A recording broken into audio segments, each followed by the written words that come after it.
Hey everybody, welcome back to the Quest for the Bestest podcast from Backlot Banter, where we review every single Best Picture nominee. I'm here in Austin with Tucker, and we today are talking about a movie directed by Ryan Coogler from this year. That would be Sinners. It's about us. Last year. I guess last year. It's the year 2026 now. I can barely remember it. But a presumptive nominee for Best Picture, a film that I caught back in, what was it, March when it came out? And April. And then rewatched it here, and I'm ready to talk about it. I'm excited to hear what you guys all have to say.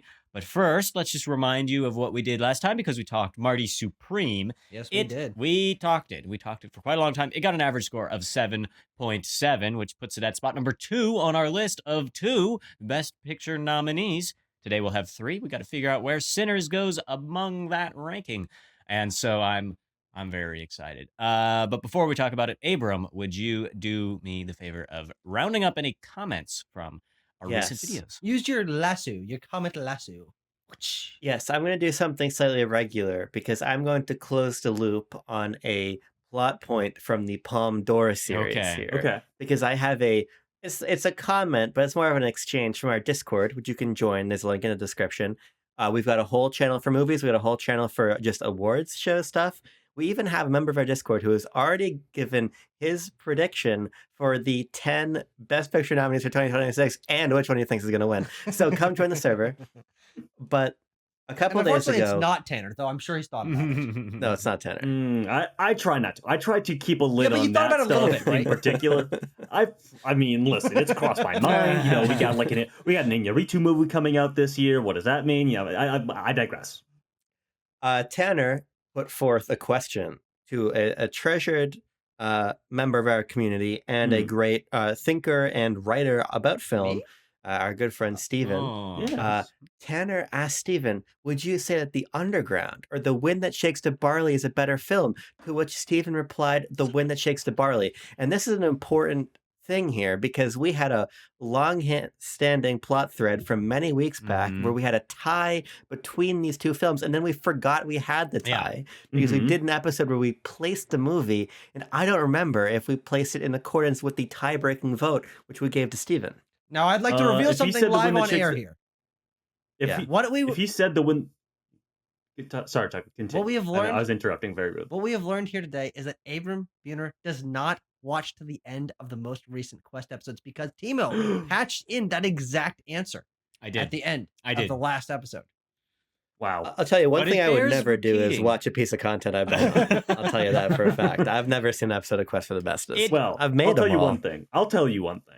Yeah. Is that if Timo did do that, then he did not reflect he did not do the most important thing, which is to change the spreadsheet. I forgot about that. Plot twist. Oh my god. So really, we're all I at will fault go here. ahead and do so. Place The Wind That Shakes the Barley at number 13 on the list, above Underground at number 14. Above under.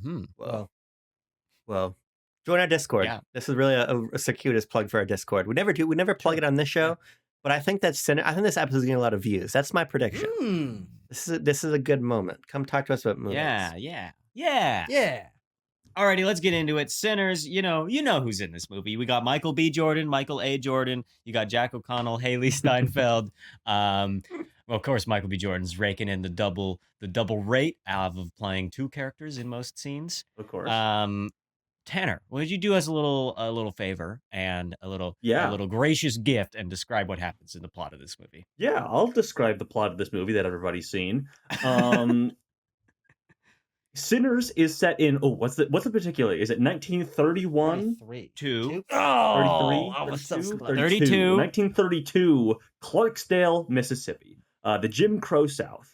And our primary character is Sammy, who is the son of a preacher. He is the cousin of Smoke and Stack, 2 local gangsters who briefly went up to Chicago to work for Al Capone, but have come back down to Clarksdale to set up their own juke joint for the local, people who work on what are the sharecroppers. They work on what were formerly slave plantations. Of course, that system is still somewhat in place through the sharecropping and the Jim Crow South systems, but that is all really kind of besides the point, because what really becomes prevalent is the role of vampires. Vampires show up, specifically one named Remick, And he begins turning all the people, the locals of Clarksdale, the attendees to this juke joint, and a final stand must be made at the juke to stand Club up Juke. and try to save as many as possible. Well then, I want to hear from Abram first. Abram, what did you think of Whoa. Sinners? You got it was rewatch because, like Tanner said, everybody Yes. saw it. So, what did you think the first time? What did you think the second time? Rather than the first time, that's a great question. Mm. Let me actually put it to you this way. Spin us a yarn. So Abram. when I watched it for the second time the other night, I watched it with my girlfriend who didn't see it in theaters with me. Mm. And we were kind of having a discussion about the film after finishing it. And we were sort of talking about how those experiences felt very different. And she was talking about how she was really engaged by the characters and really engaged by the world, really the plot. Everything that's moving the plot forward really captured her, but she didn't quite dig deeper on this first watch. And as I was saying to her, I felt quite similarly. I think that this film is so exciting that you really get wrapped up in the moment of it. And for me at least, and for her as well, it was not until the rewatch when I felt like sort of the novelty and the spectacle of it could kind of give way, and I could really see a little bit deeper into the film and see what I think is this really amazing and layered look at about this sort of cultural assimilation and what's lost in that process. I think that this film was really extremely thrilling to me on a first watch and extremely illuminating and textured on the second. I think Sinners is outstanding. Yeah. Tucker, you go next. We're gonna bounce in and out of our little box here. Bing, bang, Sure. bing, bang, boom. I think that Sinners is not my favorite movie of the year, but I think it's kind of in my mind what movies should be. Like I really don't think that there's an area where this movie feels weak. I think it's got a phenomenally balanced cast. I think it's really well paced. I think the script is so tight with memorable lines of dialogue. It's got great shot composition, great use of depth of field, great use of like audio that like fades in and IMAX, bro? out. It's in IMAX sometimes. It's got great Mhm. music. It's got an interesting location. It's got a fantastical premise, which I really appreciate. Uh, it's exciting because it's an action movie, but it also is a great drama that is taking place in a period of time we don't usually see movies that reach this level of like financial acclaim because this is one of the highest grossing movies of the year. We don't see movies set in the 1930s Black South like get this level of popularity. I mean, it's original, it's thrilling, it's really well made. Like I don't think there's any place that Sinners doesn't stack up to like some of the best work that can be done. I'm consistently impressed by it. And Mhm. it's just so watchable because especially once you've seen it, you're like, oh yeah, no, I know the scene, I know how it's gonna go, but then Yeah. you can just Yeah. you can follow it at its own pace, which I think is why I appreciate watching this movie again, and now my third time seeing it uh, is I remember being a little bit confused that first time. It's such a ride, and I think it moves so quickly that there's things that kind of get lost in the shuffle. I remember being very overwhelmed by the vampire assault on the barn the first time. Be like, who got attacked and Sure. what's Yes. happening, and like, and now I'm like, no, okay, I got it. I know it's going to happen. I'm able to pay attention more clearly. Excellent, excellent, excellent movie. Tanner, you Mm-hmm. follow up and include your thoughts for rewatch versus original and all that goodness. Certainly. Well, this is also my third time seeing the film. My first time at home. I saw it twice in theaters back in April. And yeah, I mean, this movie is incredible. It is everything that Tucker and Abram described. Um, and so, well, obviously we'll dig deeper into the real highlights of the movie, things that really stuck out to us. But on this rewatch, especially in the light of the onset of award season, and we have Oscar nominations coming down the pike. We have had several other awards bodies give out their nominations or their awards, and Sinners is always, always, always towards the top of the number of nominations. Sometimes it's even awarded a top prize here and there. But we will be talking about the other major Warner Brothers film, one battle after another, at some point before the end of this month. And dear viewer, if you're watching this contemporaneous to when it comes out, it'll be out in a couple of weeks. Our thoughts, our full review analysis of that film. But what really struck me last night rewatching this is one battle after another probably going to win Best Picture. It's what struck you when you were watching Sinners. Point B, downstream of that, are we going to regret in 5-10 years not giving Sinners Best Picture? Very interesting. Mm-hmm.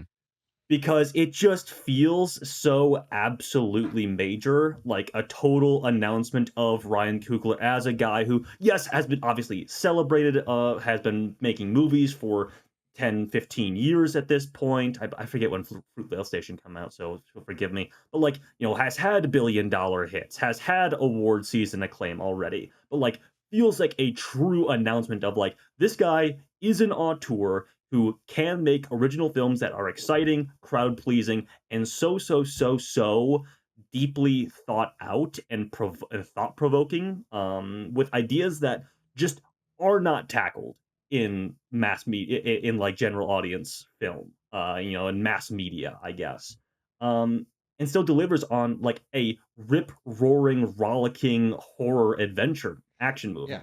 It's awesome. Well, I have a lot to say. Oh, and you hated it. Tim. Oh, no. No. I have a lot to say and think about this movie because and in the process of this film I've been working on, I'm deeply enmeshed in the world of Sinners, of Clarksdale, Mississippi, of the juke joints, of blues music, of the history that comes out of the end of slavery. And so the context that this movie lives in is enough to sell me. And then, as you guys have talked about, it's just a banging movie to come afterwards. We've got, it's sexy. We got great lines. We got great music. I mean, at first when I first watched it, to kind of put my hat in the ring about where I felt differently between these two viewings. This second time around, I just loved Ludwig Göransson's score so much more. Yes. I was originally kind of like a little amiss. I was like, man, why don't they just get some blues guy to do it, you know? But when you look into the credits, like, okay, well, Ludwig put up a bunch of money. He's an executive producer on the movie, and that score just bangs. There's so many parts where the music's coming in, and it's like, you know, either we're grooving down this dirty, you know, it's a deep, dirty beat, or we're like we've lifted it up and we're bumping to, you know, a dance sequence, and it's like and then he's like the level of understanding the cliche. I think Coogler really gets the cliche that he's playing with, and he, like, you know, in the specific music example, and this thing I love in this movie is when the vampires show up and we just have like full on bum bum bum, and it's just like it's so overwrought, but it's so fun. It's so thematic. And in a movie that I think really is about understanding music and how music makes you feel and what music makes you think, using cues that we already understand, what their context is, essentially like a Phantom of the Opera kind of vibe. Like that really, really puts it together. So I got a lot more to say. I mean, holy crap, there's a lot to get into this movie. My God, The performances are great. Yeah. I love a movie about the blues too. Charlie Patton. I know a relative of Charlie Patton's. So, you know, do they have his guitar? I think The answer is no, because Sammy has it. Sammy. I've had that rattling around my brain for almost a year at this point. That Remick saying Sammy, and I was like, oh, I heard it the first time when I rewatched it. I'm like, oh, he really only does it once. No, he says it twice in that exact same voice, and that's really what like grinds it into your mind. I mean, Sammy. it's been like 9 months since I assume any of us had seen this movie. Yeah. And so you just forget like some of just the cool shit in it, It's like full of cool Jack shit. O'Connell's performance, which was obviously super lauded like when it came out, but you're like, oh yeah, he's just like having a blast as like evil vampire Remick saying Sammy. He's like having fun. Or the score hits that you were talking about, Tim. I remember when I rewatched it last night, I was like, oh yeah, I fucking love this when I saw this in a theater, when Göransson just comes in with this like hardcore chugging, like a gothic infused heavy metal guitar. It reminded me that if Ryan Coogler said that, like, what was it? Was it Metallica or Iron Maiden was like an inspiration for like the music? I don't know what he said, but it feels there's like a lot one of of them. blues.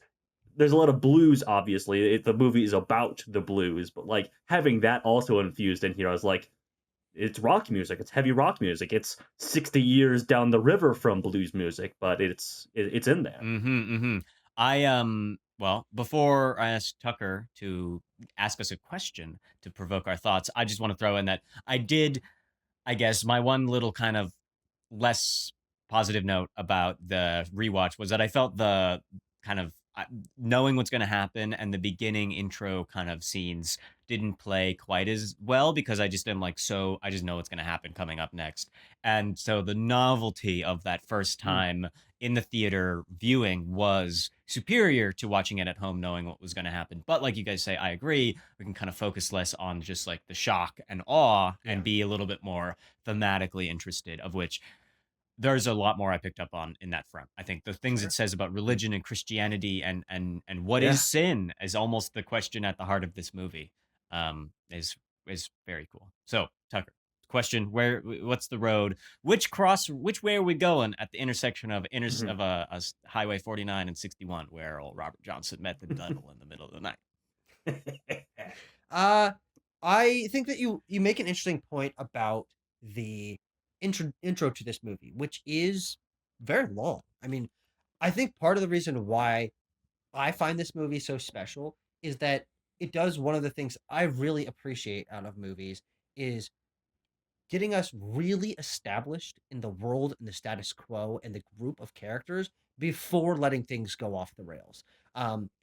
And even from my first watch, one of the strengths of this movie is how quickly it gets you established in it, but but it's also slow. Is that you immediately know what's going on, and the movie doesn't pull its punches in terms of the characters just like talking to one another right away. They know who each other are. They have this history, but it introduces you to this massive set of like 8 or 9 relevant characters so consistently at a clockwork pace for like that first 45 minutes to an hour that you are given enough time to sit with each person to where when they come together, you're like, oh, of course this person feels that way about the other person. And I'm just really in love with how balanced the ensemble cast is.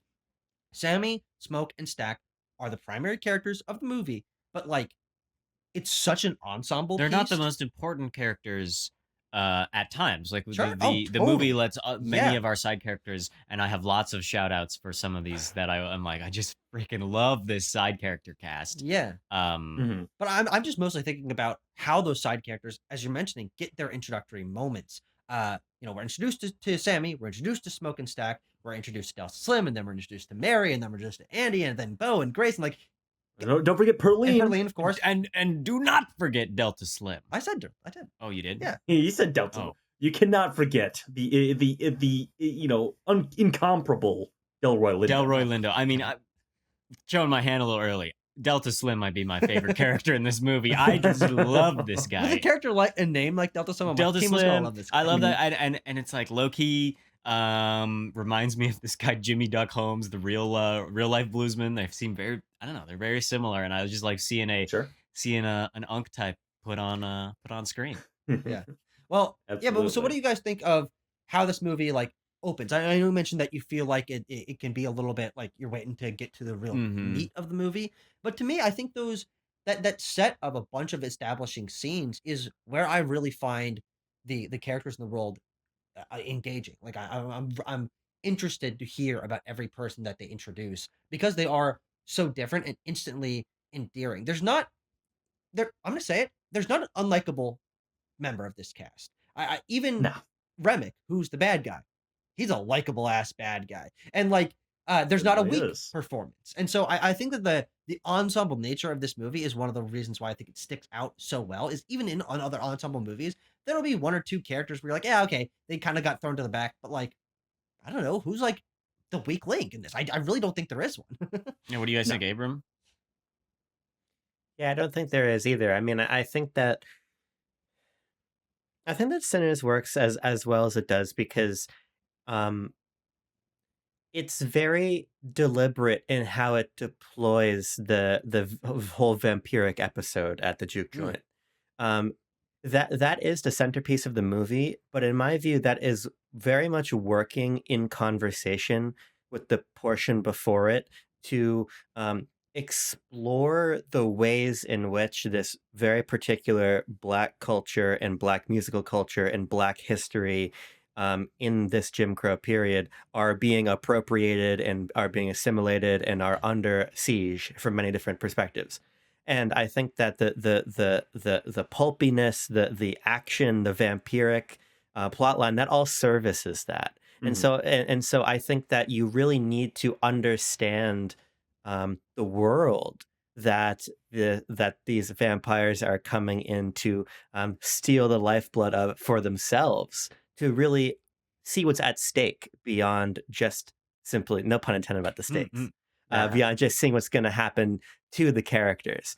And so I don't, in watching it this time, in not being kind of on the edge of my seat waiting for the vampires, I kind of appreciate how this is not um, as hard of a turn as it kind of feels. Mm. This film is very contiguous. You really need that whole opening hour, and in some ways, I almost like that opening hour more than what happens with the vampires. Mhm. As much as I love all of it, but I Right. just really I really enjoy the ways that we are seeding these histories for our characters in this early portion.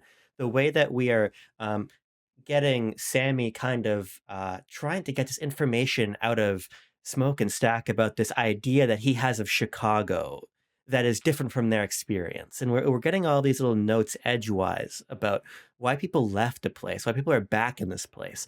And I find that stuff very fascinating. And I think it does such a great job of making you care about the characters and then putting them in a world that's at stake. Exactly. Or that there's peril Yeah. there and there's Yeah. stakes to preserving this history and culture. Yeah. Mhm, And to mhm. your point of pacing, just quickly, I remember thinking about this when I was watching the movie. I'm like, how is this movie chunked out in terms of like pre-vampire, club juke, Mhm. post-vampire? Let me tell you, for like an hour, and this movie's like 2:17 or something like that. It is Yeah. basically like on the dot, exactly 1 hour until Remick like stumbles into frame and he's like smoking. Uh, He, like, drops out of the sky, oh, literally, which is actually, just an probably awesome. true. Yeah, I Yeah. didn't think about that. And then there's a 20 minute segment that is the club juke starting up and everyone having fun and all that. And then there's almost exactly an hour after that that is all the vampire stuff. And so like, I mean, it's perfectly balanced as all things should be. Yeah. Mhm, mhm. I mean, for me, the this opening has all of the lovely context that my geeky ass wants, because I know this world very well, and so I'm so delighted to see Clarksdale represented on the screen, and the multiculturalism, the fact that there's this Chinese mercantile with the shop. Um, Mhm. these things are true about what the Delta is, and I mean, I just love that it's the Choctaw demon hunters, and Dude, they're just got this, they got the swag on, and they're Uh-huh. badass, and but the, like, I think that it's important for us to, for the themes, and like what we know happens with the blues in the rest of history is this story of essentially vampirism. I mean, you think about what has happened to all of these famous blues musicians, and Charlie Patton, because he's name dropped in the film, is be the one that I really hone in on here. But like, they literally had the rights to the music, the legal contract stuff stolen from them. They entered into bad deals. They let the people in, right? So I think that this kind of deeper, with sort of like a you, verbal it's contract kind to of a allow them verbal, in. but then it was a real contract Yeah. about where it was like, well, actually, you don't get any money for the music that you literally invented, and we're going to take that music and we're going to use it to sell all kinds of records to white audiences who love it, but they, Mhm. there's Through white artists through white too, artists, ultimately. your Elvis types, your Stones types, but He's and what? he's what? He's white. Very much so. So that, it's even in the movie. There's a line where they say, all the white people love the blues, they just don't like who plays it. And Yeah. these, it- it's almost like treated as throwaway, because Coogler understands that the draw of the movie is the vampires and the action and Michael B. Jordan playing two characters. And yet all of these throwaway moments about the blues and what it means and what the church means, that's the meat of the film, and that makes it elevated beyond a just a really fun time. Yeah. It makes it matter, it makes it mean something. um but at the same time, just like getting people to go watch it. And so I don't know, just from This is what I meant by this is what in my mind movies like Yeah, should be. should is be. It's got the artistic edge. It's got the personal historical connection. well, it's also got like the culture to woke it. social edge too, which I Well, appreciate. yes. Well, It's like yes. yes, It's an incredibly woke movie, if we want to use that terminology. But there's also like the debate in the film where Sammy's father is like, "Listen, you shouldn't be doing this. This This is is not sinful." this is not godly music. Yeah. Like you can use your talents and stay here with me, and you do worship songs and things like that. And But Sammy is just drawn to the allure of this music and more broadly like getting out of Clarksdale, going to Chicago, making it big as a musician. People are always asking him about that, about like, oh hey, when can I hear you play? Like, what are you gonna do? Like, are you gonna move away and become a famous musician or whatever? You Like, making any money this doing all this? seems sort of exactly. Like it always sort of seems in the cards or fated for Sammy as well, which is what really makes him interesting as the pseudo protagonist. It's kind of like Smokestack and Sammy are all kind of the protagonists, but It's our he's the one squad.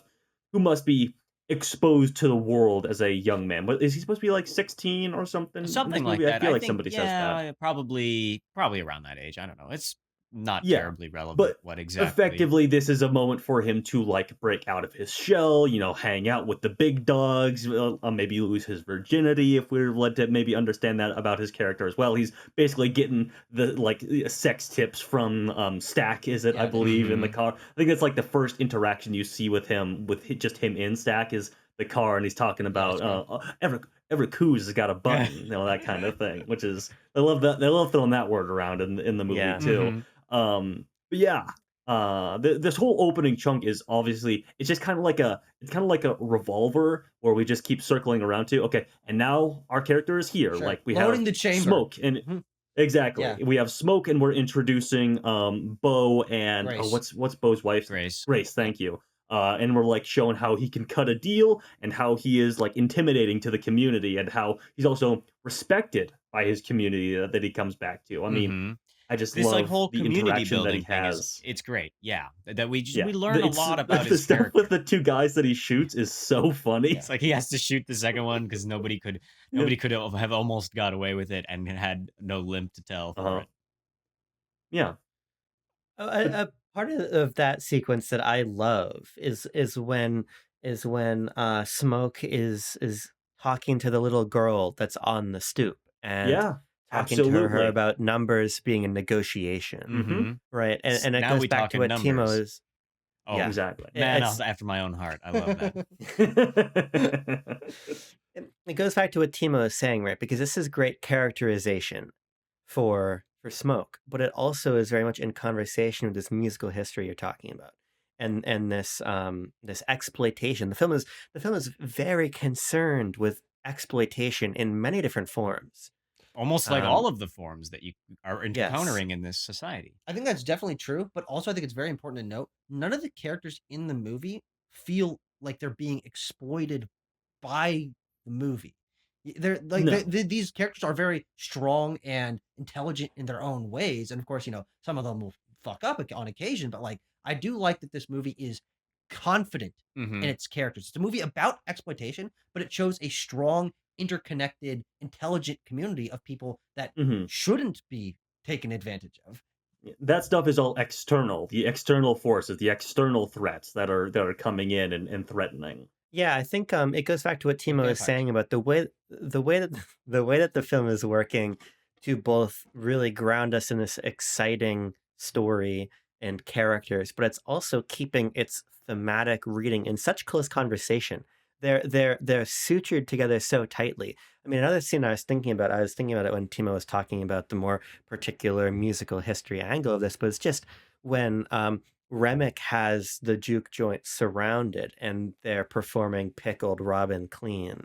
Mm-hmm. And it's Well, are you talking about Rocky? Or when they have all the people basically turned as Rocky Road to Dublin, they come in with just him and the two other white folks to sing "Pick Poor Robin." Yeah, but Clean. then sorry, they do that's like what a I- big that's what- version of it, and that's when Grace says, "Come on in, Oh, you motherfucker." you're right. Yeah. You're right. So sorry. Yes. because we have this moment when we have, And I have to be honest, there's something that I'm anxious about in this conversation because I don't feel like I have all the context for. There's a Sure. dimension of this film that is very interested in the heritage and history of Irish Americans. Yep. And to be perfectly honest with you, I don't have that context. I'm hoping maybe one of you guys do. But and because I don't want to read this I'm reductively, but we have these Swedish, so no, I don't have that.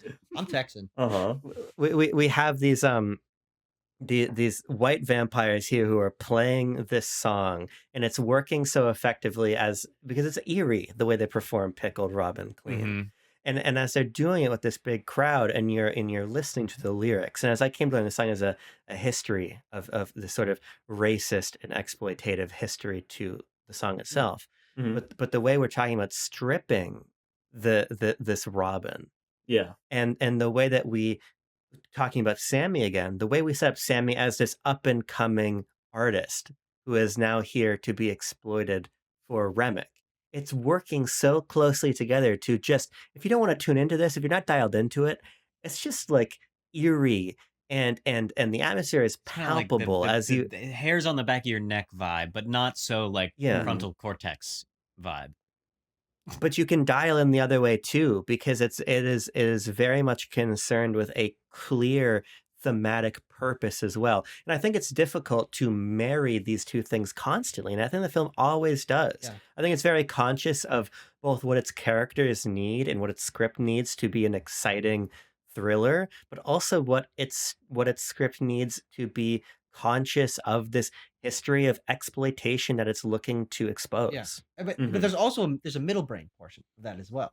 Okay, here we go. You can The midwit. you can the action midwit take. brain it. You can thematic brain it, or you can midwit, whatever you said. Where I think another really strong, It's a meme online. Don't another worry strong about element of this film are you pissing at the cat? I want to hang out. it. Yeah. I'm always watching this cat. I don't ever get to hang out. But is this movie is a vampire movie, but it also Mhm. creates its own distinct world building and lore for the universe, which ties, Abram, to your point, the thematics of all this stuff with the vampire stuff. They're inextricably linked through specifically music being this thing that can, as they say, like pierce the veil, shake the dead from their graves. And that is Mhm. why the vampires want Sammy, is because he is Yeah. one of these like musically like born from birth talents that can shake the dead, that can like reunite them with their family. And so there is this like interplay there with themes, as we're talking about in the action, but also on like a world building level. They've created this thing that is about the power of music and the power of these artists to create community even through generations, even through time, even through the dead and your ancestors. Music binds Mhm. us together.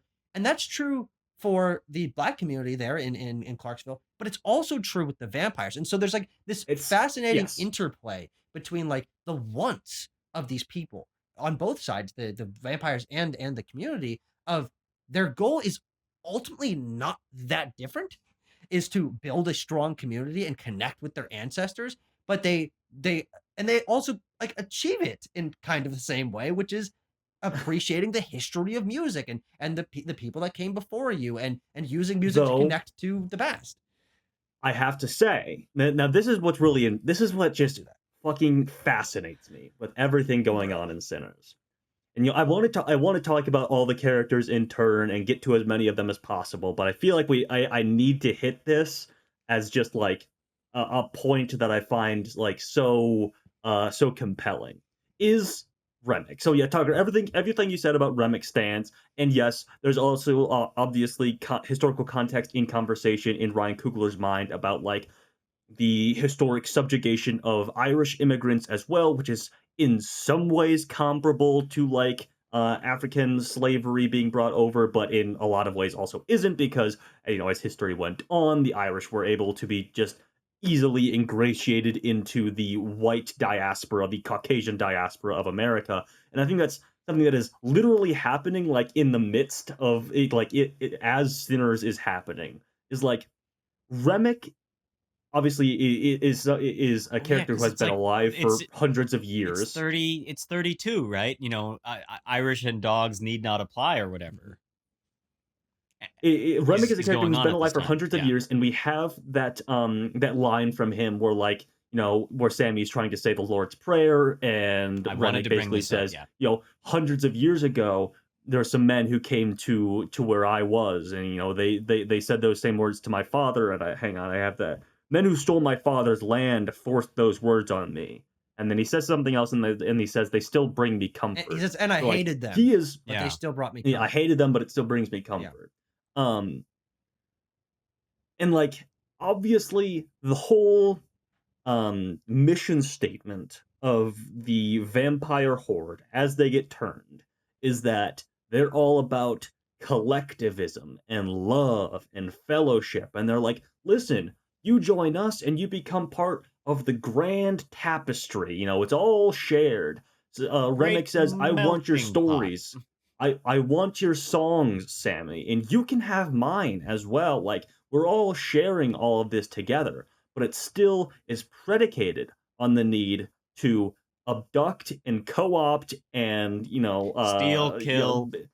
steal, monopolize, capitalize on Fight. the talents and background of a young black artist. And I'm sure that Ryan Coogler cannot relate to this at all as a black artist in Hollywood. There's a degree to which there's this sense that Remick is jockeying to create a post-racial coalition. Yeah, I love see Mhm. everything that relates to that. I love so much because it's walking this very fine line. But you don't feel that Coogler is necessarily condemning the idea of racial equality or anything like that. That He's would still make this a really no. weird movie. But he's not even being radical in that way. But what he is saying is no, if you think about it, this is all predicated upon just folding this stuff in and flattening it all out. When no, this time, this era, these people are really important, and the things that they do and the things that they care about should stand alone and stand the test of time. And these are the people that are coming in and trying to flatten it out and make it seem less individualized and less special. Mm-hmm. It also connects to what I was mentioning earlier about the way that there is, for a character like Sammy, this sort of idealized version of Chicago. I think he says something to the effect of they don't have Jim Crow down there or something. Mm-hmm. And that's refuted by the twins. Yeah. And the twins are talking about coming back here because there's this idea for them of the devil they know versus the devil they don't. And I think that the film is very careful to operate in this way that is trying to challenge this sanitized or kumbaya reading of the progression of yes. racial tensions in America, because it's trying to indicate the way that this assimilation is kind also of like smothering these cultural histories. Post-Obama idea. Yeah. Timo, that thought just literally crossed my mind, especially when Abram brought up the post-racial thing. It was well, racism has ended. We have a black president, of course. Everything has just been smoothed out. We have a black vampire. The one black guy has become has assumed the highest office in the land, and so everything else is just hunky-dory now. Mm-hmm. And clearly, Coogler and everybody who has a brain understands that that's not the case. Yes. Yeah. Yes. I mean, yeah, there's a lot of stuff like that. I like when oh god, what's the clan leader's name? Hogwood. Does anyone remember? Hogwood. So great name for that guy. When he's the clan don't exist no more. He's listen, we're past all of that. Don't even worry about it. But then to put this thread back in with the vampires in their attempts to be cordial and to get the juke attendees to allow them to succumb to the vampirism are well, actually, those guys lied to you. We've gotten their memories, and this guy's his cousin, and that guy is actually the leader of the clan. Yeah, sorry, go ahead, Abram. Well, there's an important detail there as well, because the juke is built on a slaughterhouse. They draw specific attention to this, and I think that is a brilliant structural point that goes to what we're talking about. We're talking about this sort of institutional smoothing over that Remick is trying to do, and that the film is trying to push back against. And I think what the juke was supposed to be before it was to juke is critical to this. And I think that if we're talking about this whole thing, I want to go a little out of order here, and I want to look ahead towards the end of the film because I think the sequence that to me was the most thrilling on this watch is this beautifully intercut sequence as the film crescendos between Smoke killing the Klansmen Mm-hmm. and Sammy refusing to drop the guitar. Yeah. I think that this is a really brilliant and resolute note that you can't drop the guitar, Mm-hmm. and these Klansmen are still here and they must be killed. I Yeah. think that it works as this brilliant moment for the characters, but I think moreover it just works as this very excellent button on the thematic reading that we've been talking about to this point. Yeah, it is a paralleling of the two things that Coogler is doing here. He is tackling like the old ultra violent history of the Jim Crow South, post slavery, everything like that. But he's also looking at the storyline, the plot line, the thematic line of artistry and what that means for these people as well. He is intertwining them in a way that like Well, another way I wanted to iterate the threat of the vampire of Remick is that like these are not people who are going to lynch you or anything like that. They are preaching love and fellowship, of course, but their threat is existential. Their threat is about like losing that personal identity.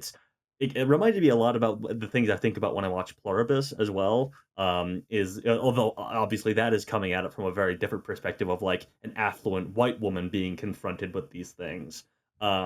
Whereas Coogler's perspective is very different in his historical study of like the 1930s Mississippi and blues music and everything like that.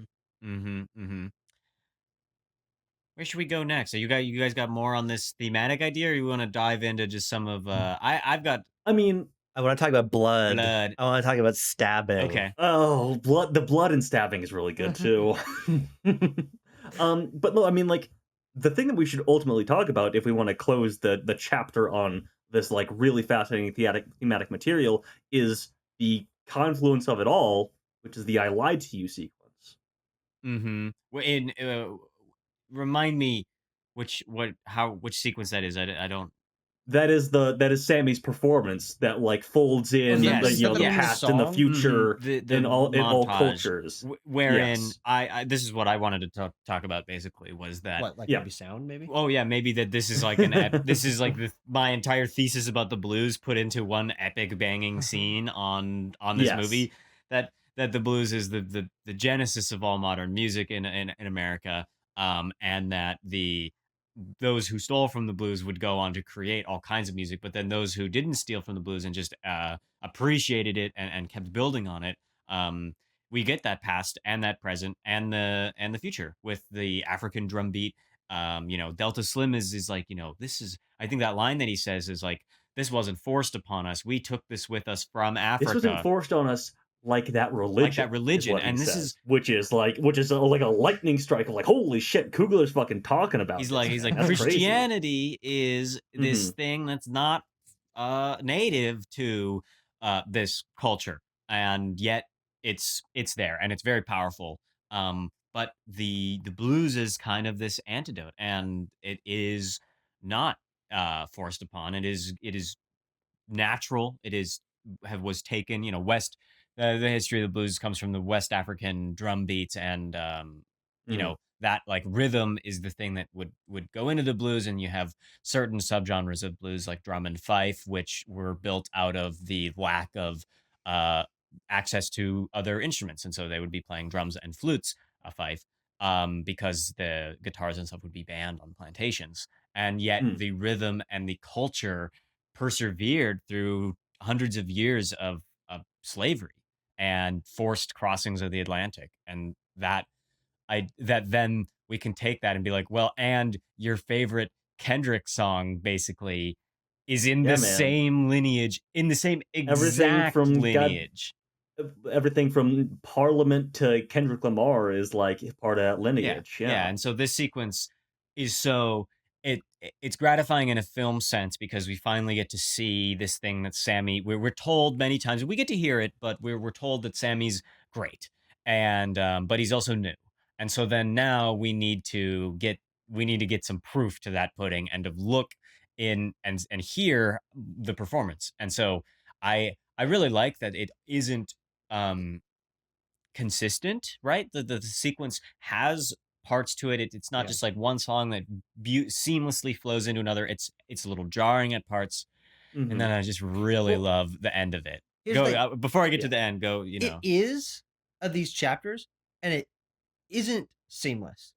But it also is because it's like mostly a one take. Yeah, And it's where this big giant yes. where the one. camera goes through crowds of people and cultures from across time keep popping in and out, and also orally that's Mhm. happening in terms of the mishmash of beats and instruments and voices that are again echoing from across time. This is that parallel between culture and themes and fantastical, in some ways, like kind of science fiction imagery of the idea Mhm. of all these cultures being portrayed visually on screen that is representing the idea of this lineage, of this history. And it creates a sequence that is thrilling because you're surprised by it. I mean, Yeah, I yeah, it's- remember that. Well, I was like fist pumping in the air because I'm like, he's doing it. It's my thesis. It's in the movie. Because you never got the idea that from the trailers or the marketing or anything like that from this movie that this would be a kind of thing that Coogler could or would do.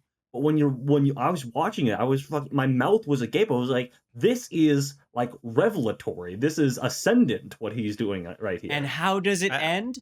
It ends by them burning the house down, baby. Yippee! It's this great little. It's not subtle, but it's awesome. It's not subtle, but it's awesome. What a good little film pun to put in there. And then we get that sequence or the shot. You know, we see the roof burning and it's this fire and you know all that, and they keep dancing, and then eventually the camera goes back out to the vampire squad. And rocking up. we have this sense from them that they long for what is inside the walls of that, you know, that they are hearing, they want the culture and they want the experience inside the juke. You know, from my mind it's because we think it's awesome, and from their mind I guess they're, you know, looking for some of these But- supernatural powers Well, yeah. stories in music. But it's not only that, it is to tie it into the themes from that sort of vampire character perspective. Mm-hmm. The idea that they crave connection Yeah. is that they do crave family, and this assimilation is their approach to that. And watching them kind of like longingly stand outside is again playing with the tropes of vampirism of let them into your home. You have to allow them into their home. The vampires want in, but in this, it's they want into culture, into a society of some kind, and they want to be a part of it, and by that they mean they want to have it. They want to monopolize. They want to capitalize they on want it.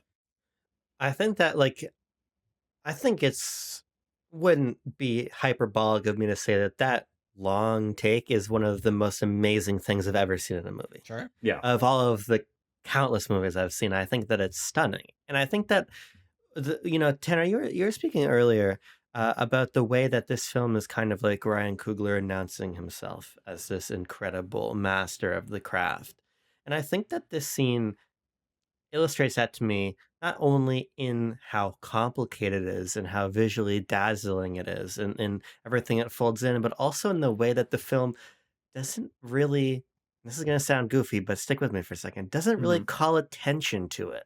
It just begins and then Oh, it just sure. ends and we move on.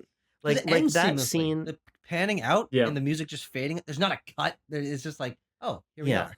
It's very much Yeah, just like the it's- song's done, the performance is done. We're gonna have a different performance up. A different performer is going up next, and we'll have a different experience. Yeah, the film is not interested in making that like its big moment. Or it's not interested in that being a sort of stylistic move that's going to deploy often. It is there for its singular function. And it's in a film that is surrounded by moments that are that revelatory, but just in different ways. The craft of this film, I think, is just unimpeachable. Oh, I mean, another yeah. moment. Yeah. Yeah, another moment I loved that is like a much subtler thing is that, you were mentioning earlier, Timo, that the film is playing with the IMAX aspect ratio quite often. And oftentimes, and I found this a little bit jarring, but I just think it's my TV. I just think it's because I'm watching at home. Mhm. The switches between the IMAX and the more standard aspect ratio, it's a Mhm. little jarring. It's why a lot of if I can do a little physical media rant here, it's why everybody's like, oh, they should do this with all these movies that are filmed for IMAX or whatever. But it's like probably why they don't do it is because while you're watching it, like it does jar you a little bit. And like, listen, I'm all there for it. I think it's fucking cool. I think if it's well deployed, it's awesome. Or it could be like fucking Transformers: Age of Extinction, where it switches between shots and it's the weirdest thing ever. Sorry, so Yeah, continue, Abram. No, 100%. But there is one moment when it's deployed so brilliantly. It's after Grace has yelled, Yes. "Welcome in," and we have this moment when we I have tapped all of back our and rewatched that survivors. 3 times. All of our survivors are getting ready in front of the door, and the aspect ratio slowly expands to IMAX as the door smashes in. It's just this understanding of how every tool in the tool belt, as an editor, as from the direction to the editing to the cinematography to how to the sound design, everything in this film is collaborating. Yeah.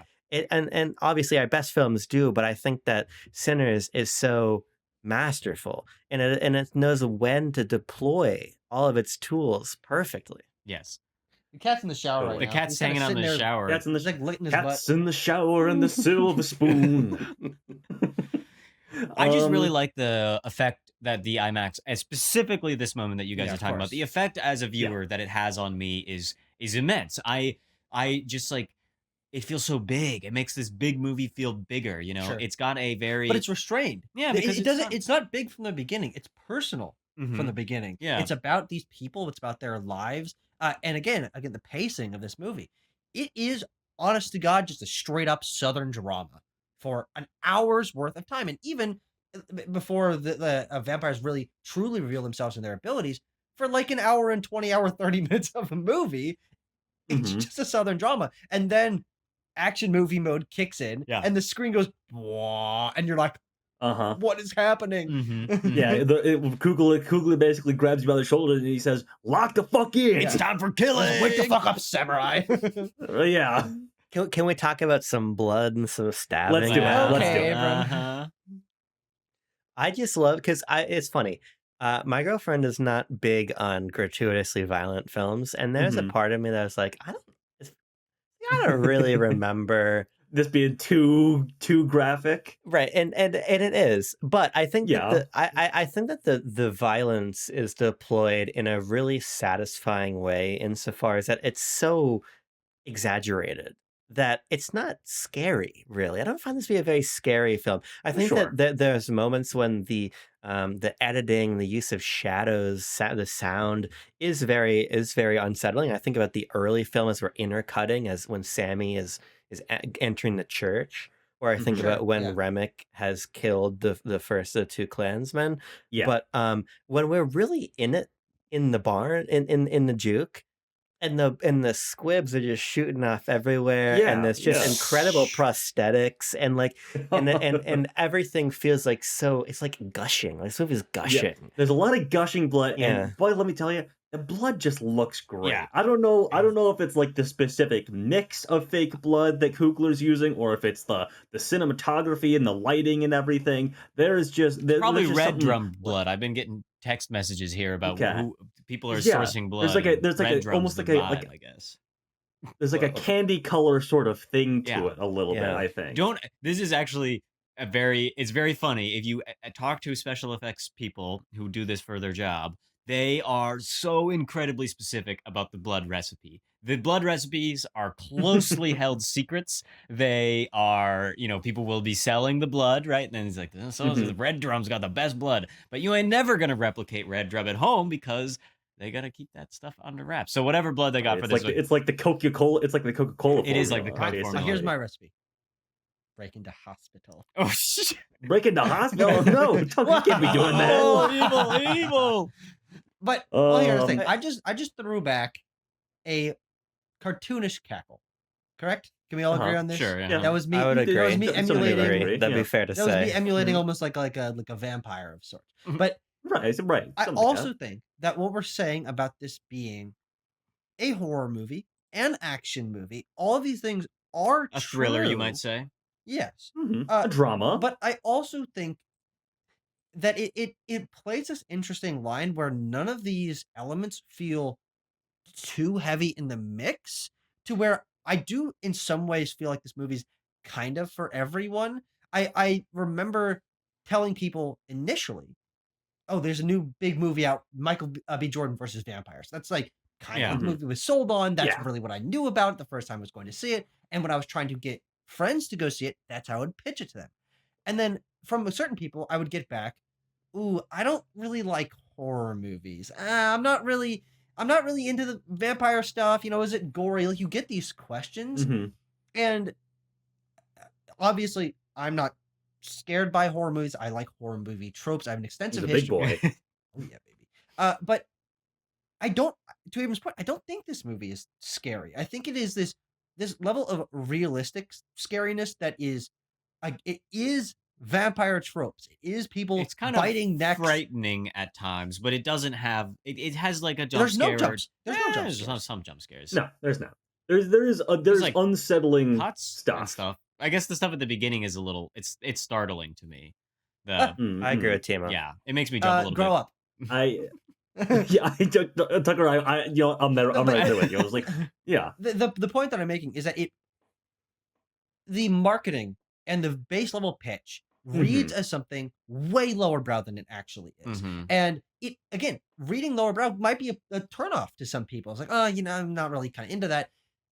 But the movie knows that, and textually and filmmaking wise plays with that. Of course, it heightens it with the themes and the cinematography and the performances that are top of the craft stuff.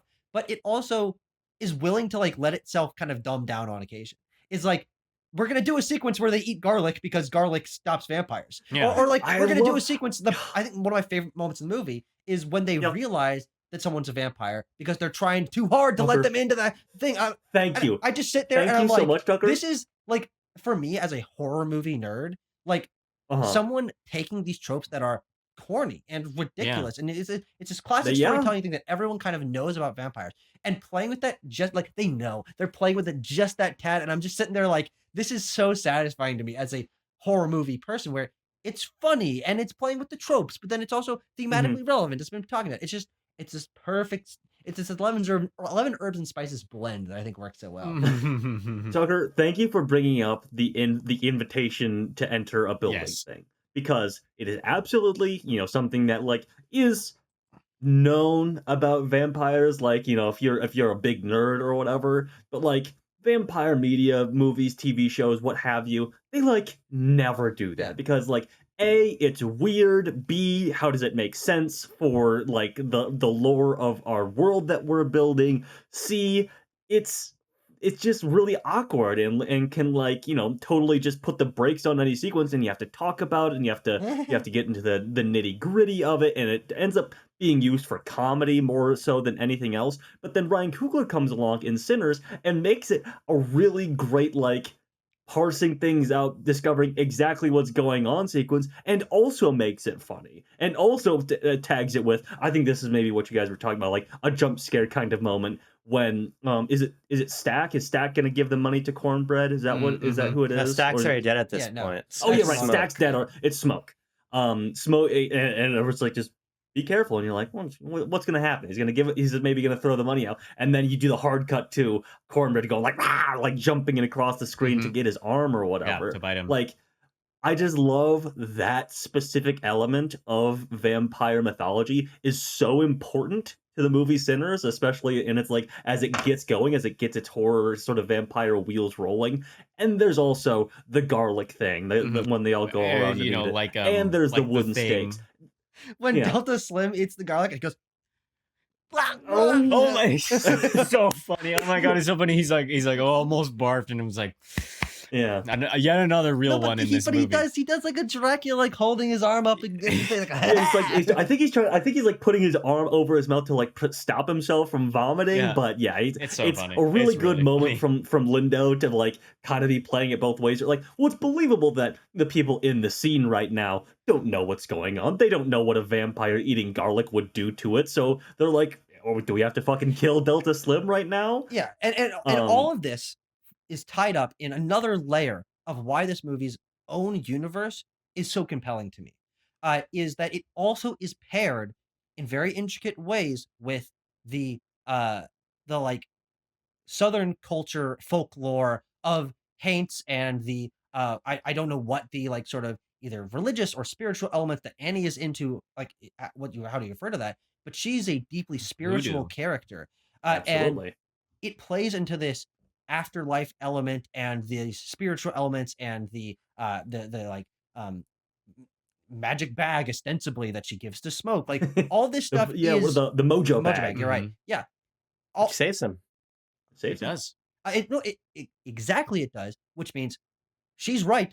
All of this is real, and that grounds you in a dual layered reality of what from our lens would be something like science fiction of or fantasy, right? Of that all these maybe there's other stuff out there, right? Like maybe there's like Mhm. all these stories are based on true things, and those can be played into with interesting like parallels to quote unquote modern times. Like I just like that it isn't it's set in the South, and that's important to the characters, but it's also important to the lore elements and to the vampire elements and to the fantastical Yeah. elements, because the reason that Annie knows how to deal with them is because she's also a spiritual person who's been researching this stuff. Yeah. Yeah. God bless Wunmi Musaku, who is incredible in this movie, and is hopefully gonna get some awards attention thrown her Sure. way by the time nominations roll Dude, around. she But like God bless her. commands every scene that she's Yeah. in.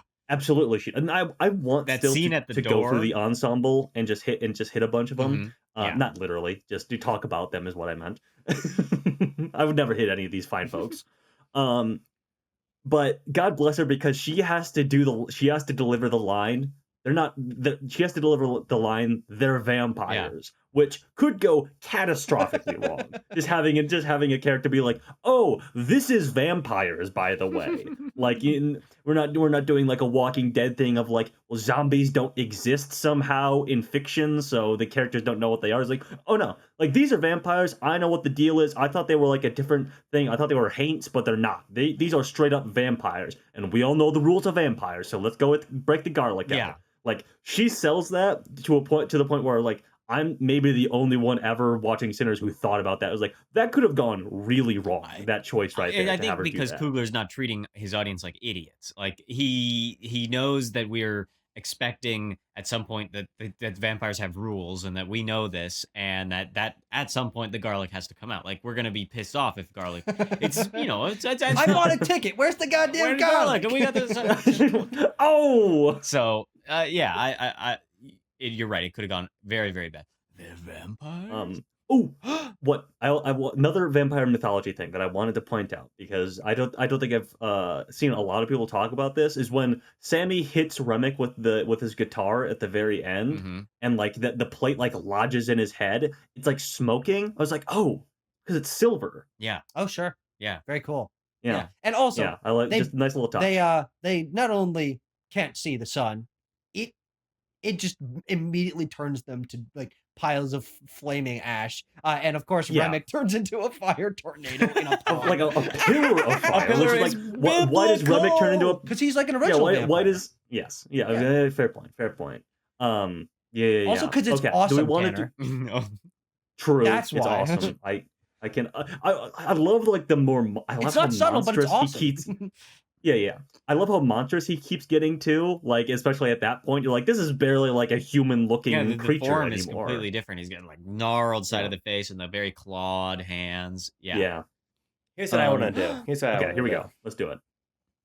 I think that Michael B. Jordan is crazy good in this movie. Yeah. Hot take for you there. Wow, that's really interesting, Abram. Here's the thing. I think that it is difficult to do the whole twins thing in movies. I think Yeah. it was just a ask Arnold Schwarzenegger and Danny DeVito. It's crazy. Very difficult for them. Didn't exactly pan out. I think it's a tall ask. I think it can often come across as goofy, and I think it can be hard to really understand who these two characters are, how they're different, and everything. But I think that on both I think it really had the trifecta here. We through dialogue differentiate Smoke and Snack brilliantly. I think through costuming we differentiate them brilliantly, and then I think Michael B. Jordan is just so good at. And I was really paying attention to this in the scenes when Smoke and Stack are both on screen together. He's so good at in these nuanced ways carrying himself a little different and to make these guys feel very singular. Like I like the a little bit of the sterner, disapproving, colder demeanor of Smoke versus the sort of the warmth of Stack. I think it's very well done to where I truly do believe that these are different guys, and then I truly believe that one cares about the other. I think that's just a monumental task for an actor that is basically set up for me to leave the movie theater going, yeah, I don't believe that. Like when Tom Hardy did it or whatever, I'm like, I just don't believe it. When any number of movies did it in 2025, I mean, it's a whole joke that there's like 8 movies that did the twin thing in 2025. 3 of them from Warner Brothers in the first quarter of the year. True. Alto Knights and Mickey 17 as well. yeah. But yeah, I mean, it is an incredible tightrope to walk for Coogler and especially Michael B. Jordan to do, like, these characters have to feel like twins and have to do the fun thing of like twins who look exactly like each other, who behave a lot like each other, and who are in scenes together all the time. And like you have to scratch that itch for the audience to like have the catharsis of like, oh, they're doing a twin thing, hardy har. But then you also have to make it feel like these two guys have lived different experiences, have vastly different like personal lives. Smoke has lost a child. Like to point exactly to the characterization that you're talking about, Abram. Hailee Steinfeld. God, I imagine how much different your life would be if that was true about you. But no, I mean like that it is, and they play both of those things. Or sorry, I keep saying they. He plays both of those things because it's insane to me. Where every so often, the first, second, third time I watched it last night, I'm still like. Every so often, he's like, "Oh, this is the same guy." By the way, and he's just like, it just smacks me in the face like it's 2 or 3 times in the movie. Tricks of the eye, this is the same guy. It's all just it's a technical. I mean, what a big headache you're signing yourself up for when you make a movie. You're like, and then let's just make every single dialogue scene unnecessarily difficult to film because we're gonna have twins that. Just, who knows? I don't even know what kind of VFX they're doing to make this pull off, but it looks great. They hand things off to each other. That's just a real technical note, but like. It functions, and yet then it elevates. It's like it works for what it's supposed to, and it goes beyond. I love the moment when Sammy pulls away the leaves and the snake that they've left on the alcohol to scare away any potential bootleggers jumps for him, and we see this moment where Smoke pulls out or Stack pulls out his like the brass knuckle knife. His brass knuckle knife, and he tosses it to Smoke, who catches it and stabs it into the head of the snake. Like just the way that we create these moments that feel so inconceivable to have the same person playing both sides to really sell you on the fact that these are 2 different people always working together. Too. It's like right when we're introduced and we're you maybe have it in your mind, at least like I did when I was first watching this, that I was like, oh, it's not the same guy, and then no, it is. The first line of dialogue that they have is pointing fun at the fact that they are that at this gimmick. It's the we cousins. Yes. Like it's making fun of the whole twin sort of gimmick of the movie. I will offer a slightly different perspective, and not that I don't think Michael B. Jordan is great, but my biggest problem when I first watched this movie is I couldn't tell who was who. And I was really confused. Sure. And I'm on my 3rd watch now, and I'm picking up more on the subtleties. I think that personality-wise, I'm definitely getting more out of. Frankly, now that I can have seen the movie enough times, I'm able to remember. Okay, Smoke is the one that had the relationship with Annie, and Stack is the one that had the relationship with Mary. Okay, I got this now, and I like. and it really did take me a while. But I think what's interesting is it it feels like they are constantly in the movie together. But I think on a screen time basis, that's not really true because Well, they the whole like first act, they're separate. and Tanner basically the whole last act Oh because yeah, that's a good point too. Oh yeah, and a lot of the movie. Tucker, you're right. I should have interrupted you. You're right. because Stack dies and becomes a vampire. Wait, does that happen in the movie? Oh, But Must have missed that. now that I again, it was one of my problems the first time. It's alleviated the more and more I watch this movie, and the more and more I start to pick up on how their lives are different. And I think for me that might be on my third watch now. The thing that I started gathering more because I was so overwhelmed by these two guys who act and dress very similarly and are in many scenes together, parsing out who was who and what dynamics they had with each character or histories especially. But now that I got that, I'm also then able to more clearly remember these shared history elements that they have of being soldiers in World War One and Smoke killing their father and them working for Al Capone. And I never even really put all this together, but then all the alcohol they have and the guns are because they stole them from Chicago. And I didn't even I didn't Yeah. even pick up on that. And not because like I mean you can say, okay, you're stupid. I'll be like, You're okay, that's stupid. fine. But You're stupid. but it's because I'm so overwhelmed by like trying to parse this the first time that I wasn't able to like piece together these background elements, but they're there. And I think They're all that's there. what's so exciting to me about this movie is that it is very watchable. It is paced well. It is about vampires and action and horror and all these things. But you can also continue to rewatch it and realize that these characters are so infused with history and with feelings for one another to where when you're in Club Juke and people are very casually like slinging a word over to someone who's on the other side of the bar and they're like turning to someone else and making a snide comment or something like that. That dynamic flows so well, even though You feel like you're a part of it. Like yeah, you feel in on the community and in with the main characters and like right alongside them because it's been set up well enough that we understand who they all are and how they act and how they will act when shit hits the fan. yeah, which gives us a good opportunity to talk about this ensemble cast. Starting with Sammy. Does anyone off the top of their head remember the name of that guy who? Miles Caton. Miles Yeah. Keaton, yeah, that's right. He got And It's Canton. introducing credit too. You want to? Is it Canton or Caton? It is It's two T's. No, it's just with one T. Caton. Oh, is it one T? Caton. Caton, I think. Whoa. Miles Caton. One of the great screenwriting elements of this movie is that, yeah, okay, I'm talking about how all there's this history between the characters. That's not really true with Sammy. He hasn't met most of these people. He's heard stories about them from Smoke and Stack, and so getting introduced to each of these characters and having Smoke and or Stack like kind of introduce him and tell him kind of what's going on, it feels very natural to the screenplay. And Miles is just he's so grounded. Is he?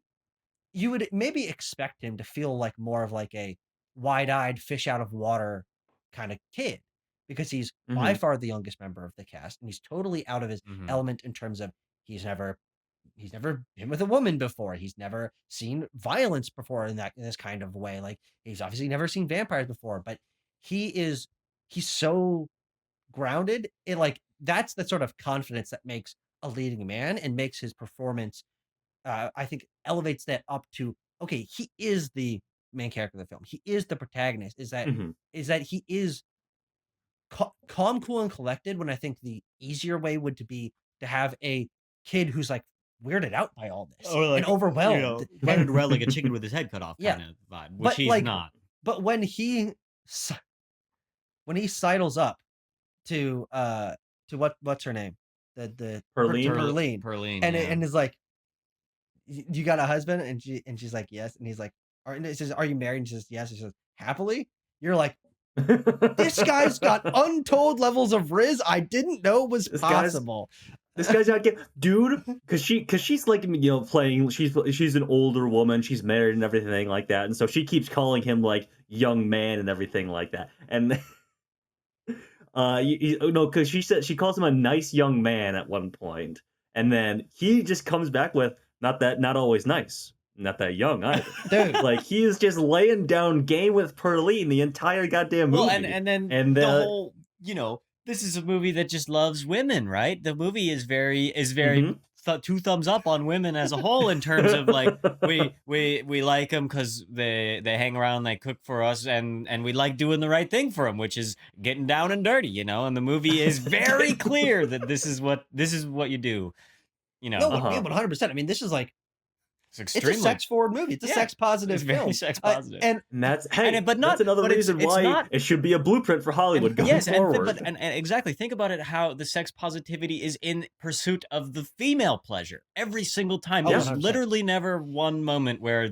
it's like the guy's and like male vulnerability. Yeah, between all three of the main characters. Yeah. Is they all get, well, I guess, Sammy doesn't tell Perline that he loves her, but each of the twins gets a moment where they're forced really powerful, Yeah. genuine moment for them to say, "I love you," and like confess shit may this be history. fucked up, but I love you. I mean, it's just yeah. That's one of the strongest elements of the movie that I don't think people give enough credit for. Is that it has this really gender balanced and emotionally raw element to these ensemble casts. But does it pass the Bechdel test? I don't know. I don't think it does. Also wanted to point out Miles Caton, like they searched for like musician first, and which is just a great choice in general, because they got a kid who like sells you on the fact that like, oh yeah, I can see this guy growing up to be like a rock star. Like when he starts singing every single time, you're not like, no, that's not that impressive. You're right there along with the characters in every scene. Who are, when he sings for Stack the first time, and Michael B. Jordan pulls that good face of, woo, like that thing. You're like, yeah, man, that is a genuine reaction. And Miles Caton has to sell being like a once in a generation like avatar for mythological song ability. I think he's like the synthesis of all these real life figures, like Robert Johnson, and the ones that had this mythical status to them. That he, because we have this. I want to talk about it. The post credit scene or the mid credit scene where we're flash forward into the 90s, and Preacher Boy Sammy, as he's known then, is an old man, and yet he's an old man at his own club called Perline's. And the two surviving vampires walk in, and you have this like, I think, a great revelation that who was it? Stack was killed. Yes. So Stack. See, they're hard to parse. No, I don't even try, man. Well, I don't even try. Timo, Who wears red? Who wears blue? To fair's fair, Timo, you're an idiot. So, but this scene where we're shown that there was a deal made, and that the ties of twindom or brotherhood or whatever are much stronger than any of these stupid rules that vampires have to obey.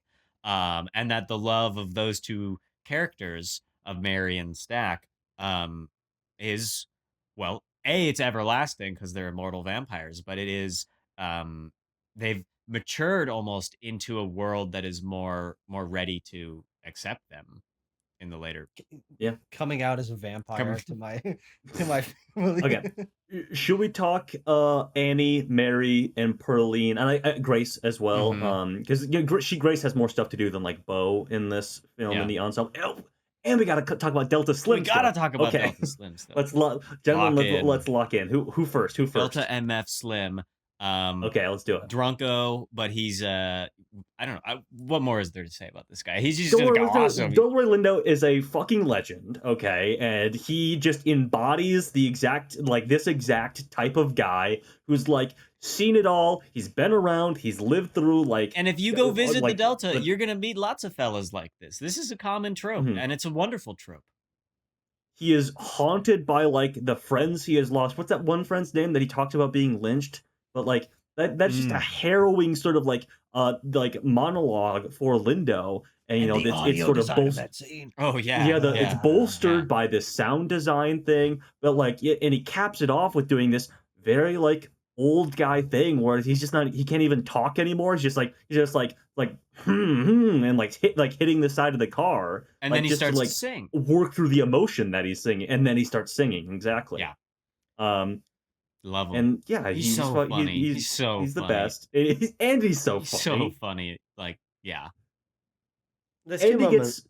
Yeah, sorry, go ahead. There's Abram. two moments with him that I really love. One is when he's being persuaded to come to the juke joint, and we eventually get him because we're offering him this not only incredible sum of money but this incredible liquor.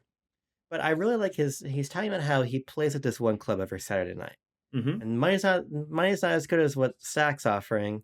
But as he said, he's like, "Buddy, you gonna offer me $20 a You week may be from now?" playing You may be playing $20 tonight. Yeah. But and so as you're Not saying, enough frog in your you know, voice, this- by the way, Tanner.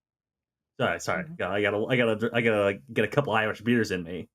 the sense that his character it has this deep history and is this sort of steward of this knowledge I really love, because I also really like the moment when he reassures Sammy as the whole vampire outbreak is happening. He's like, the Mhm. devil has come for Delta Slim Old many Delta times. Slim a number of times. And he'd have to come through me to get to you. Yeah. And that goes for all the rest of you too.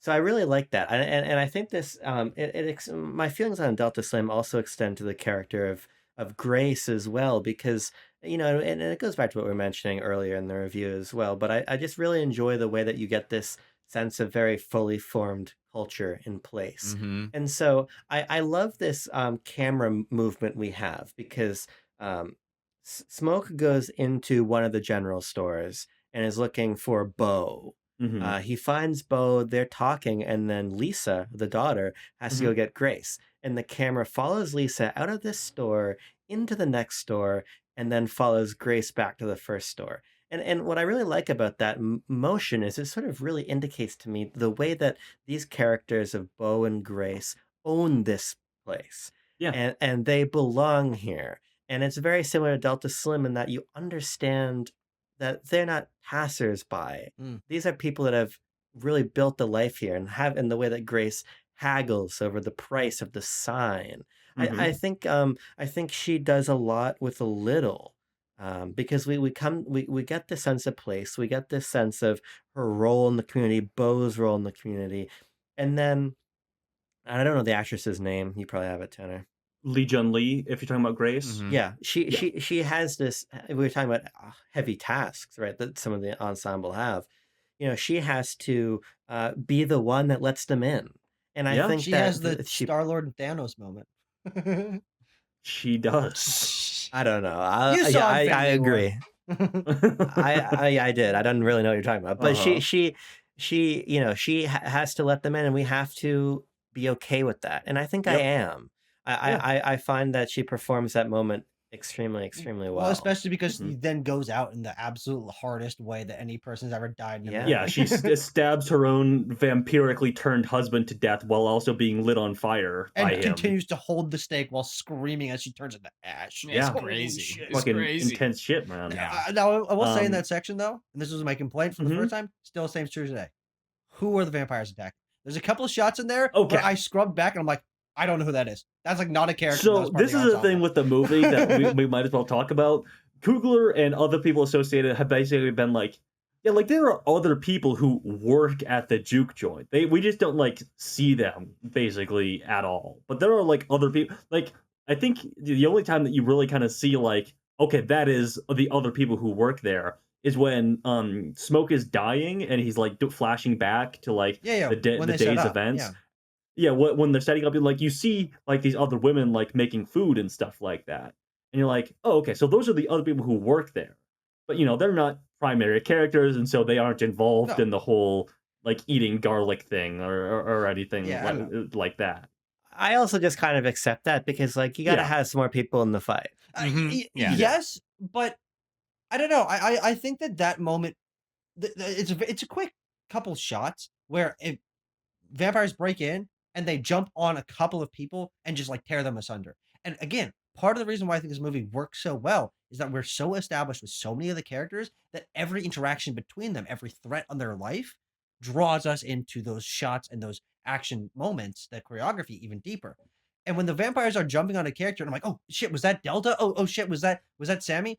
And then it's not. And I thought I knew everyone who was in the barn, and then they don't die. I'm like, those moments really take me out, because I'm like, I thought the point was that there was like 9 of them against 1,000,000 people, but then you just generate background NPCs to make the fight bigger, and that there's a disconnect there that I'm really not particularly sold on. Even though the sequence itself and the choreography and the shot composition, it's all great, but the fact that there's these like nameless people who we don't even see the face of, and I'm like, okay, it wasn't Smoke, okay, it wasn't Delta Slim. I'm like going through the line, I'm like, well then what the who the fuck was it? It just Yeah. that doesn't I play in my. I don't. yeah. I don't really care while I'm watching it. I like the chaos. Yeah, I think the I like chaos actually chaos. makes me feel more for the characters that we do know. Mm-hmm. Mhm. Let's Let's talk about Annie yeah, though. let's I hit think her we gotta career. give something to Annie. Yeah, let's do Annie and Wonderful Mary. So female Annie, side Rumi characters. Masaku, I already talked about, has the line where she has to sell their vampires thing. But she also has that scene with Smoke, which is fucking incredible, where like you get to know like her whole deal with, also having lost a child, obviously, and having stuck around in the Clarksdale area and being like this source of medicine and also just like goods and services as well for the community. And then Smoke rocks up and they have this incredible scene where she's like also flipping between like different languages as she's talking to Smoke, and then they put a button on it with some sex forward stuff as well. Like they she sells like the sexual spark, the erotic nature of her and Smoke's relationship that is still very much alive, that is, that blooms into the greater romance, and then of course the tragedy of her death. Your body ain't forgetting me. Holy. And listen, both Annie and Mary have lines that make me say that. Well, I'll be honest. She's like So, yes. licking his ear while she says that. I'm like, Yeah. whoa. So I gotta be honest with you. Seeing Mhm. Sinners the first time, got a big popcorn, wicked salty. I elected to go get an icy during Uh-huh. this scene. So I watched Okay. this scene for the first time this Alright. time. And what I really loved about this scene is when, and it ends up recurring later in the narrative, when we have Smoke and Annie arguing over the money. Because Mhm. the two children come and they pay in, as we come to learn, these plantations and people are sharecropping, Yeah. they're being paid in a local currency, which of course is in part to make sure they can't leave, because where the hell, Mhm. as Smoke says, where are you going to spend that, right? And she refuses Which this. this is like this illegal in Jim Crow still. I mean, this is Yeah. the wooden nickels and the plantation credits was a complete scheme of disenfranchisement for What? believe it or not. And so I really like the way that they have this dispute, because I think it illustrates so much about their characters. I love how much we get out of this sense that Annie is this person who is really ingratiated in this place. Mhm. And she hasn't left it. She believes and can see into this spiritual dimension that Smoke can't. And this tension here, the way she can see things spiritually, but then also see things in the community that Smoke is unable to or is afraid of, given the death of their child. I think there's actually a lot to Annie, um, beyond just a function she serves in the plot to be the one that explains what the hell's going on with vampires. Definitely. Anything else on Mary, or should we or Annie, and should we quickly talk about Mary and then score this? Because I know we're running low on time. Let old Tucker here talk about Mary a little bit. Oh, sure. Oh, whoa. Whoa now. Whoa. You guys are putting a lot of baggage on me there. That's fine, Yeah, well, we just you know don't, something. you don't have to if you don't want to. I mean, we can talk about it. I'll sit here and go. Yeah, Hailee Steinfeld, I think, is a really interesting part of this movie, because I think on the whole, it's her performance that has made the biggest impact in terms of people talking about that character, and it's kind of like raising her the people's awareness Star of her power. as a star, Yeah. as a force, because her character in this movie, again, Tanner, you said this a lot of times, but she walks such an interesting line where she could be so corny.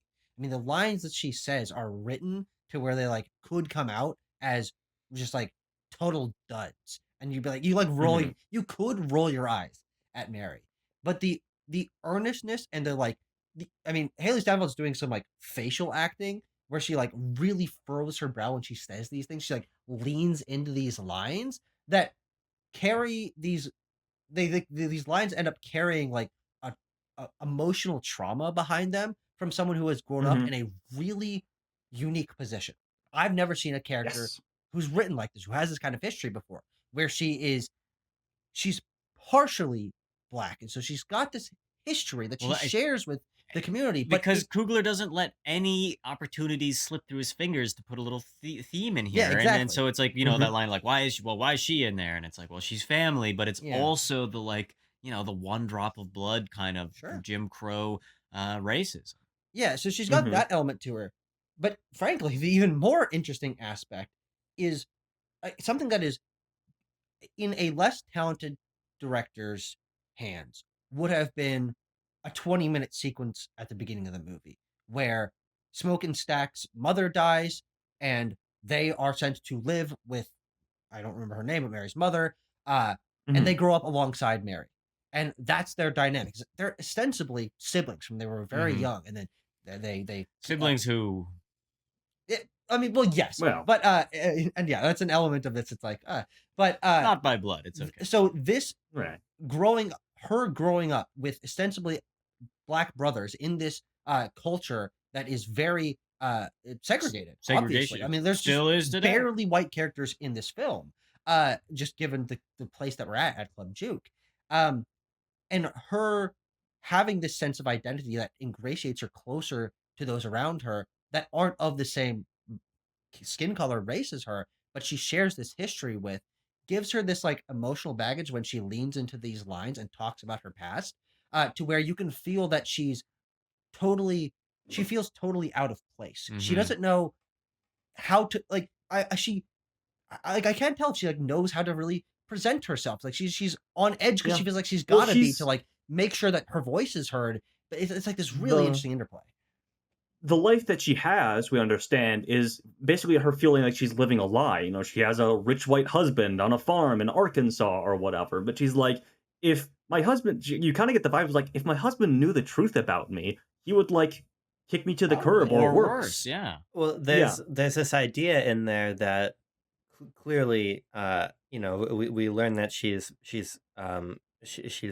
mixed race, but also Yep. that she passes as white, Oh, of course, course. yeah. and that's and her association at the juke joint, if it were to be found out, as Stack talks about, could get her Mhm. killed. And so I Exactly. think that the film is also, again, it goes back to what I was saying earlier, this idea of illustrating this reality of Jim Crow Mhm. America, that even this person who would be considered white, Timo, it's good to invoke the racism of the one drop rule from that point of view, but from the point of view of her as somebody that is perceived as this affluent white woman, for her life to also be in jeopardy, I think, is to illustrate this a real racial animus that is not gone. The Mhm. film is very careful to continue to keep that in the foreground.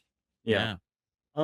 And of course, she is also like a sexual force in the film. And so we talked about it with Annie, so we should talk about it with Mary as well. Both as a vampire and not as a vampire, she has, she delivers a line that's honestly really funny, and Steinfeld delivers it really well. It's like, well, yeah, I remember you did tell me to never talk to you again, but then you stuck your tongue in my coos and fucked me so hard that I thought you might have changed your mind. And like it is like such a totemic line. It kind of feels like it'll live in infamy, like along with people talking about the movie Sinners, along with like the drool thing and everything Ooh, like that. baby, you're It's a little drooling. bit of like, Oh. you want some? Ah! Like there's Are you there's afraid of a just little some freak spit? shit that Yep. there's some freak shit that Coogler puts in here, Yeah. sexually, horror wise, everything like that. That is really really commendable for a movie that is also really really intelligent, as we've also spent a lot of time talking Mhm. about. And it's a Eh, movie that, well, I guess my kind of final point here, maybe Abram, you go ahead and I'll get my final point, which is about how it ends in a satisfying Yeah, I mean, manner. it's just for me, we were mentioning earlier, does it have these lowbrow elements? Does it have these highbrow elements? I think the film is just very comfortable in as we're talking about maximizing what it can get out of its tropes that it's leaning on. Sure. And I think that it is very exciting to see a film that plays this broadly be so comfortable in these tropes and also so able to use them really in a specific and functional way. I think that's the biggest takeaway of everything we've been talking about this whole time. Be it the characters, be it the mechanics of vampirism. I mean, one thing that I wanted to mention earlier that I just didn't have a place for is that this idea of these white characters not wanting to exploit and wanting to get this music from Sammy, but wanting Sammy's permission to do so is so critical. And so I think that Sinners really resists classification in one of the brows. Yeah. Yeah. I was Fair gonna. enough. So my final point here is that we have all of this, and then we just get a gratifying shootout. We just get to see these Yeah. people that are not characterized, do not show up for much of the movie, but that at the beginning we're shown, like, well, there's consequences if these hosers show up, and sure enough they do, and Michael B. Jordan just gets to lay waste to the Klansmen. It's great. You just like, Absolutely. I don't Hey, need a listen, lot of explanation. I don't need it. I and you know just what? want it. I'll Put it into my veins. Give me more. I'll swing this thing both ways. Looking sexy as hell doing it too. I mean, he's looking jacked as What do fuck. There's the moment when he gets shot where he like lifts up his tank top a little bit to like look at the bullet wound or whatever. So you a little glimpse of the Michael B. midriff there, like, whoa, okay, here we are. I was like, oh, I can do some things. yeah. That guy could kill me. That's okay. That's disgusting. All right. I hope what Tucker said was picked up. Everyone rewind back to what Tucker It said. took me a second to grab that one. Was quite, was I'll be here all night. yeesh. Okay. Anything else about Sinners, gentlemen? Anything else? I have one very final thing. Okay. If you watch, there's a very end credit scene in this film. There is, yes. With Sammy, and Sammy is playing the song that Remick was first playing when he arrives, I believe. Or it's definitely a song that Remick was It's This playing. Little Light of Mine is what he's Yeah, playing. which is in the Remick church. was No, that's in playing the earlier. church. The church. That's at the and church at the very. That's what they're church singing at. song, and yeah. What do you make of that? Do we want to have any final note? He likes the music. I think it's just a little showcase for Miles Caton there at the That's sort of very my end, feeling being as like, well. look at this guy. Look. Just in case you forgot, this kid is really fucking good as a musician. I think that's a good point though, because Sammy does get a little bit lost in the shuffle in the last act of the movie. Mhm. I think he feels very present, frankly, up until the vampires show up, and then like it's so ensemble and it's so smoke forward that I think Sammy ends up getting a little bit backgrounded for that last Yeah. act. Well, and you don't see Miles Caton either in that like epilogue sort of thing. He's played by Buddy Guy, Buddy Guy, so I think great. it's a little acknowledgement, like affirmation of Miles Caton's role in the film. I think ultimately. I agree, but I also just find the way that his refusal to drop the guitar Yes, is really a necessary character note. So I think that's probably why I don't feel that he fades away.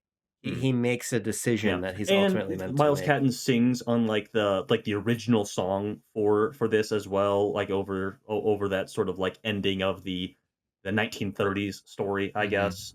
I don't know what that song is called, but it's really good. Well, shall we score? Okay. Yeah, give me 1 second. Hang on. There we go. I'm ready. Oh, Score time. You gotta get to the thing. Get to the thing, Tucker. Get to my I also just like that Smoke and Stack refer to their firearms as pepper. We got Yes. enough pepper. Lots of good verbiage and vocabulary Yeah, in this one Peckerwood. too. Peckerwood. Yeah. Oh yeah, like Peckerwood. it's good to learn a new slur for a white guy like myself. Yeah. Yeah. Look at these 4 Peckerwoods reviewing this there movie. All right. Shall we have a score? You ready? 3, Yes. 2, 1, go. Ding ding ding ding ding ding ding ding ding. Boom. Somebody didn't Uh-oh. copy Yeah, the get- old The the formula. Get the formula in formula. there. I can't do it. I I'm don't on know my how to phone. do. I don't know how to do Just that. just okay. There we go. Oh, we got I don't it. know how to. I'll The secret 38.55 formula. divided by 4. Let me manually round that. For Yeah. 9.6. There we go. Holy God almighty. 9.6. We really like this one. That's gonna go right at number 1. No if, ands, or buts. 9.6 is a lot above 8.1. The point breakdown is that who gave it the lowest score? I guess I gave it the lowest You score with a hated 9. it. Yeah. I gave it a 9. Tucker gave it a 9.5, and then Tanner and Abram got 2 10s right there. So 2 10s. that'll give us a 9.6 and the new number 1 film on this year's list of Best Picture nominees, or presumptive at this point. But we will soon be proven 100% correct. Yes. Will be soon proven 100% correct with still the next film. We got a couple Okay, more that yeah, we will yeah, be preemptively recording. The next one is going to be a horror film of a certain type. Drum roll, This please. is Guillermo del Toro's Frankenstein. Frankenstein. Ooh. Guillermo del Toro's Mary Shelley's Frankenstein.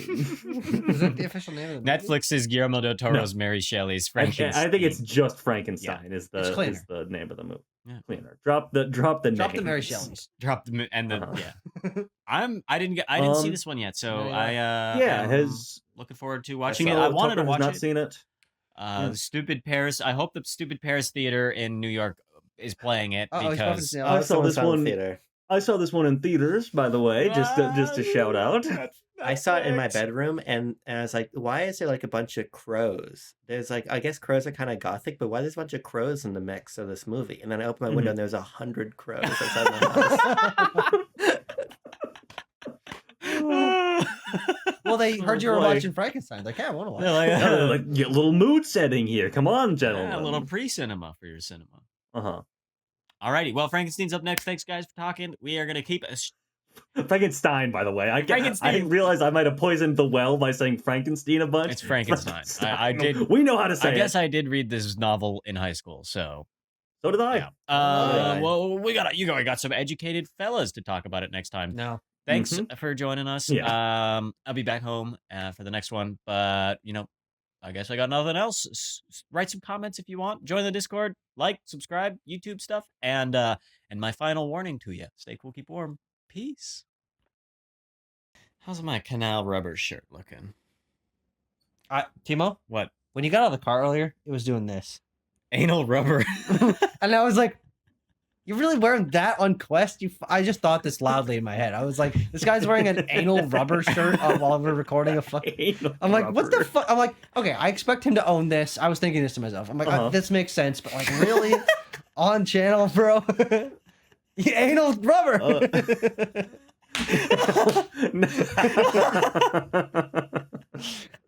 What does it say? If it's in rubber, we have it. If it's in anal.